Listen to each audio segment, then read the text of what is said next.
here we are with some Persona 4. I'm enjoying this game. I really do like this game, and I've been making some improvements with this character. Lucky me. But yeah, just having some fun. This game is a blast. And I definitely didn't realize how fun this game was when I first got it because it wasn't on rollback. You know, the netcode. I mean, this game came out less than a year after guiltygearstrive did, and it came out literally a month after KOF 15 did. Oh yeah, I'll talk about more KOF. Yeah.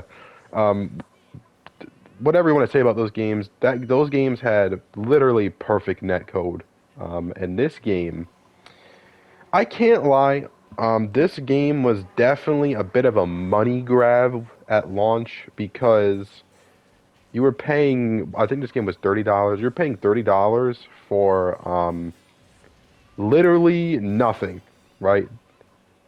They added absolutely nothing to the game.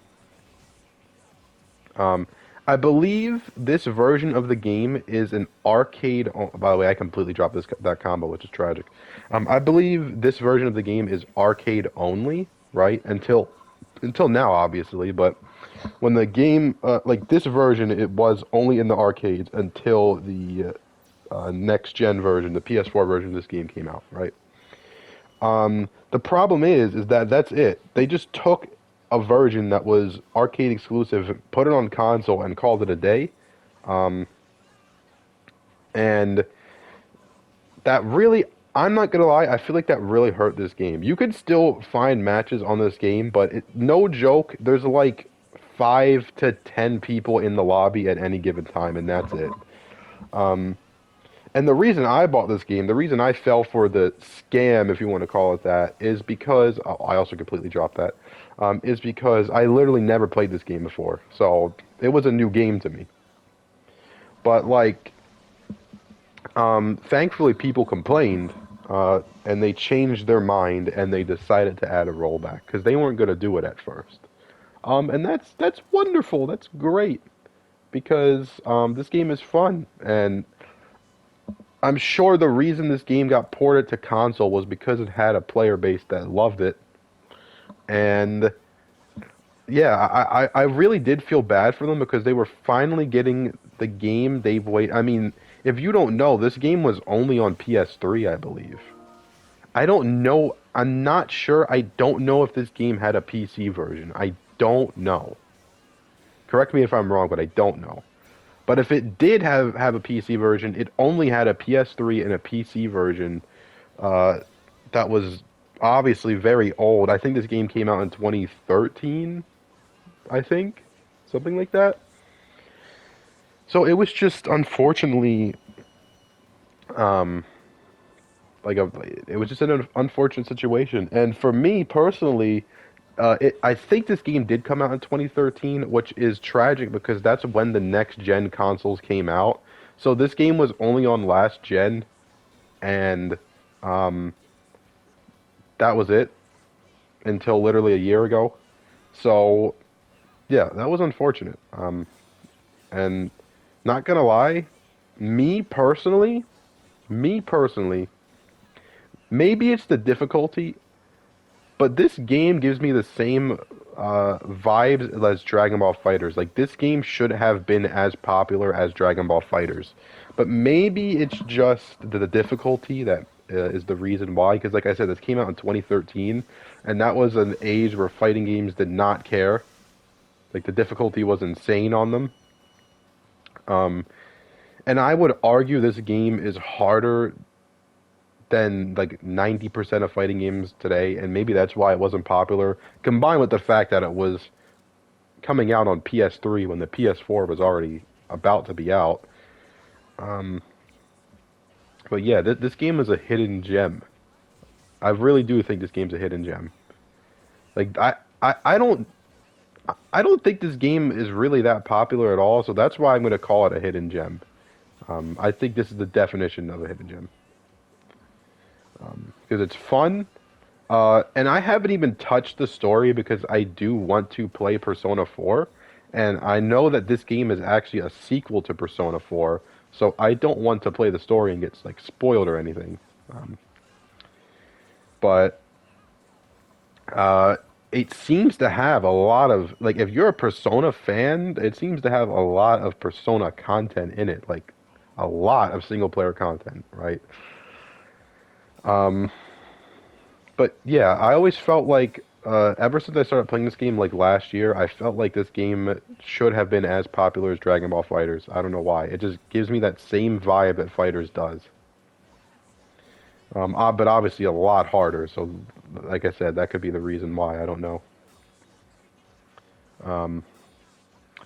But once you get the hang of it, it ain't that bad. Like, I would say the first day of me playing this character, like last week, I went like 4-27 or something.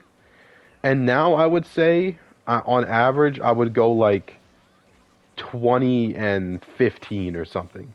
So, I'm not incredibly, I wouldn't say my win rate is exactly where I want it to be yet, but it is, I'm definitely going like, I'm winning more with this character than I'm losing, which was obviously not the case last week. Like I said, I think I went like 4-27 that one day or something like that, I don't know. But, yeah, I'm obviously winning more than I'm losing now. Although I still do lose. Like, if I find a guy that's been playing the game for a while, you know, I'll lose to him. But I noticed that even though I do lose to the guys that are really good at this game, I'm getting a lot closer to winning than I was last week. So that's good. I'm enjoying the improvement. It's fun because even though you keep seeing me drop the combo, that this combo right here, which I drop again, is a very fun combo and it's very sick and it literally just murders them.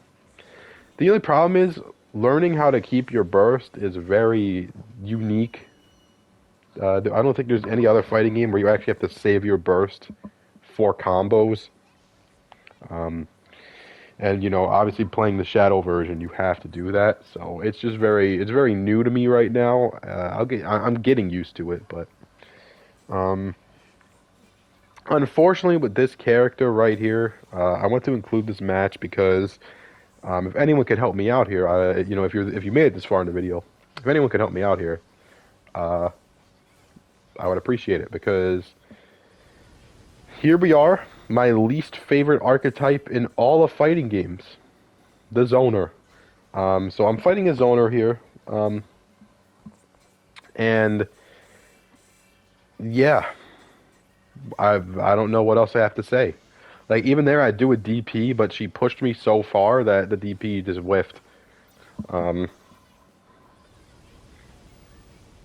Yeah, and when I fight characters like this, it always makes me really would just want to switch characters and just like go play the character they're playing, because I mean, not to flame this guy, but I mean, wow, this guy got it easy.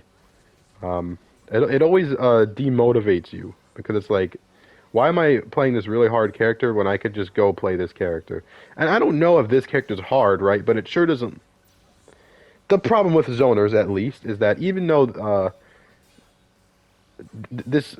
she may be the hardest character in the game, this zoner, but you could never tell because she's a zoner, and all zoners in all fighting games look incredibly easy. For example, Happy Chaos and guiltygearstrive. One of the hardest characters in that game. However, when you watch someone play them, it doesn't look like that at all. It looks brain dead easy, and it looks absolutely degenerate. But Happy Chaos actually has some of the highest execution in the whole game, so that's very, you know, very interesting. And so this character could be hard, I don't know, but does it look hard to do at all? No. So it gets a little bit demotivating. Because all this guy's doing is jumping in the air, throwing fans down, and then throwing their persona down, and just keeping me away like that. And for my character personally, I feel like I can't do 2D, because if I do 2D, it's so slow that the fans will just hit my persona and destroy it. So I have no idea how to fight this matchup at all. Luckily, it's not a very common matchup for me, because obviously zoners are just so boring. But, you know, if you could tell me how to fight her, that would be good. Anyways, unfortunately, because of the KOF situation, I will not be having a KOF video tomorrow. I don't know if there will be a video tomorrow, but if there will be, it will be a Persona 4 vid. So like, subscribe, and I might see you tomorrow.